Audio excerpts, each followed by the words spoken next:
Hello everyone, today we will talk about respiration. Respiration होता क्या है, जिसे हम कॉमन लैंग्वेज में ब्रीथिंग भी बोलते हैं।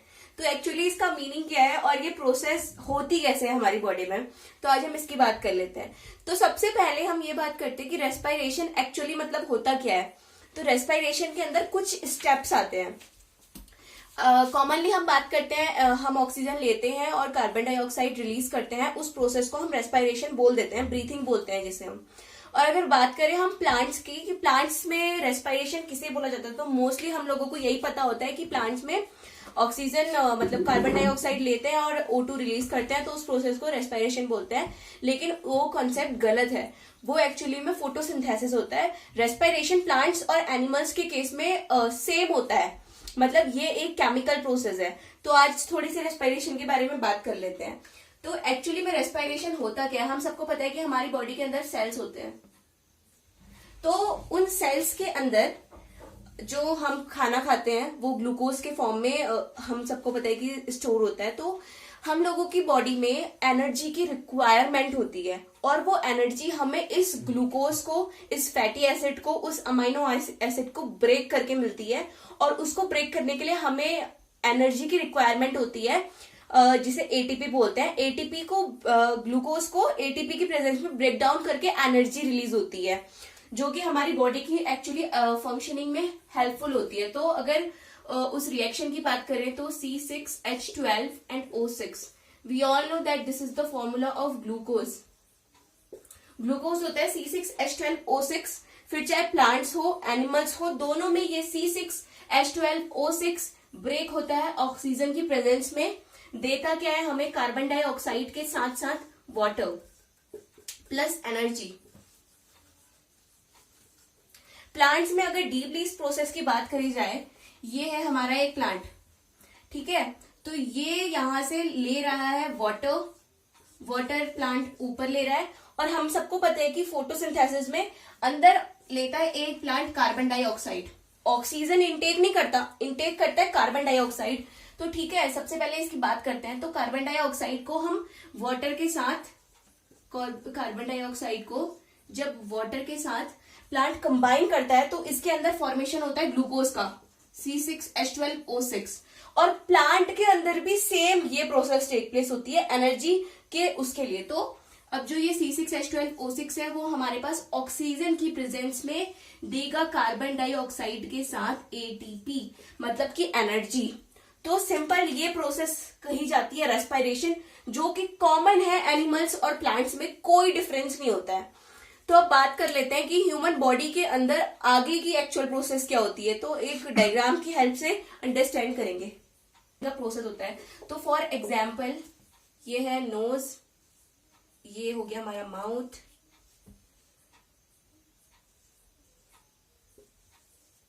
तो अब जैसे कि हमें पता है कि जब हम ऑक्सीजन इनटेक करते हैं तो उस प्रोसेस को कहते हैं इंस्पायरेशन। और जब अंदर जाने के बाद, पूरी प्रोसेस होने के बाद, जो ऑक्सीजन हम बाहर रिलीज करते हैं उसके अंदर कार्बन डाइऑक्साइड का अमाउंट ज्यादा होता है, CO2 मोस्टली रिलीज होता है, उस प्रोसेस को कहा जाता है एक्सपायरेशन।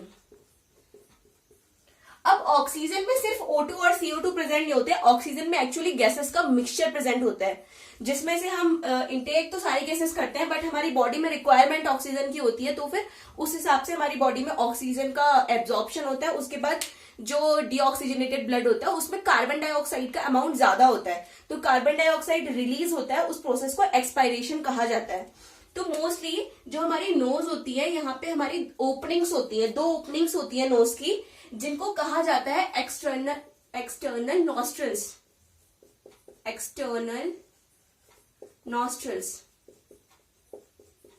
जिनसे एक्चुअली एयर अंदर जाती है, उनको नॉस्ट्रल्स कहा जाता है। बाहर की साइड बाहर प्रेजेंट होते हैं, इसलिए उन्हें एक्सटर्नल नॉस्ट्रल्स कहा जाता है। सेम ऐसी ही एक्सटर्नल नॉस्ट्रल्स की तरह हमारी बॉडी के अंदर, मतलब अंदर की पार्ट पे इंटरनल नॉस्ट्रल्स भी प्रेजेंट होते हैं।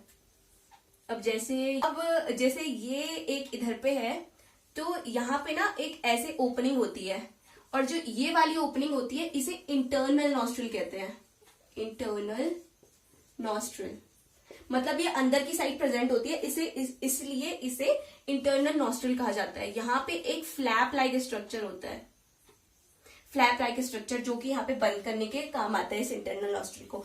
अब जब बात करते हैं यहाँ पे से हमारा जो अंदर का सिस्टम है ना, वो दो पार्ट्स में डिवाइड हो जाता है। एक साइड तो वो होगा जहां से एयर जाएगी, और एक साइड वो होगा जहां पे से फूड का इंटेक किया जाएगा। मतलब एक साइड से फूड जाता है और एक साइड से एयर जाती है।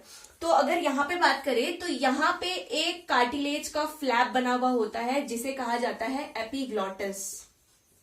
एपिग्लॉटिस पार्ट से एक को हम कहते हैं गलट।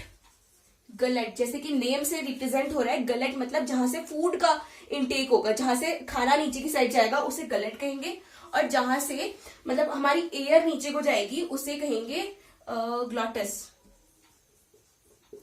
ग्लॉटिस। तो अब ये एक कॉमन जगह है जहां पे खाना भी आएगा और जहां पे एयर भी आती है। उस कॉमन पैसेज को जहां पे फूड भी आता है और एयर भी आती है उसे फेरिंग्स कहा जाता है। इस कॉमन पैसेज को फेरिंग्स कहते हैं। फेरिंग्स मतलब जहां पे एक ऐसा स्पेस जहां पे फूड भी आ सकता है और जहां से एयर भी आएगी। अब बात करते हैं एपिग्लॉटिस का फंक्शन क्या होता है। फूड आ रहा है, लेकिन अगर फूड हमारा रेस्पिरेटरी ट्रैक में, मतलब जहां से एयर जानी है वहां पे चले गया तो फिर प्रॉब्लम हो जाएगी। तो ये जो फ्लैप होता है ये हेल्प करता है। मतलब ये फ्लैप जैसे ही खाना आएगा तो ये फ्लैप ग्लॉटिस को कवर कर लेगा, जिससे कि खाना डायरेक्टली गलट में जाए। और कभी कभी जब ये प्रॉपरली फंक्शन नहीं करते, जैसे हम पानी पीते हैं, तो कभी कभी हमारा मतलब वाटर, अगर ये एपिग्लॉटिस का फंक्शन ढंग से नहीं होता तो वो ग्लॉटिस में चले जाता है। मतलब जहां पे से एयर जानी चाहिए वहां पे चले जाता है, जिस वजह से हमें खांसी होती है, थोड़ा सा हो जाता है। तो इसका सिस्टम क्या होता है, मतलब रेस्पिरेटरी ट्रैक आगे कैसे डिवाइड होगा। तो सिंपली बात करें तो इसे हम ट्रकिया बोलते हैं, ठीक है। अब हम सबको पता है कि हमारे पास 2 लंग्स हैं। तो जो 2 लंग्स हैं कि हमारे पास ऐसा क्यों नहीं होता, हम एक्सहेल करने की कोशिश कर रहे हैं लेकिन कभी हमारे लंग्स कोलैप्स नहीं होते, मतलब हमारे लंग्स आपस में सिकुड़ नहीं जाते हैं। जैसे बात करें एक बलून की, उसके अंदर एयर है, अगर बलून खुल जाता है तो पूरी एयर बाहर निकल के बलून कोलैप्स हो जाता है। हमारे लंग्स भी सेम बलून की तरह है, लेकिन वो कोलैप्स क्यों नहीं होते, उसका एक स्पेशल रीजन है। तो इसके आगे का सिस्टम वो डिफाइन करता है कि हमारे लंग्स अंदर से किस टाइप के हैं, कैसे ऑक्सीजन एब्सॉर्ब होती है, कैसे कार्बन डाइऑक्साइड का रिलीज होता है। इस प्रोसेस को बात करते हैं। तो ये है हमारा ट्रकिया, मतलब मेन सिस्टम। अब जो ट्रकिया है वो बाद में डिवाइड हो जाता है 2 पार्ट में, जिसे कहते हैं ब्रोंकाई।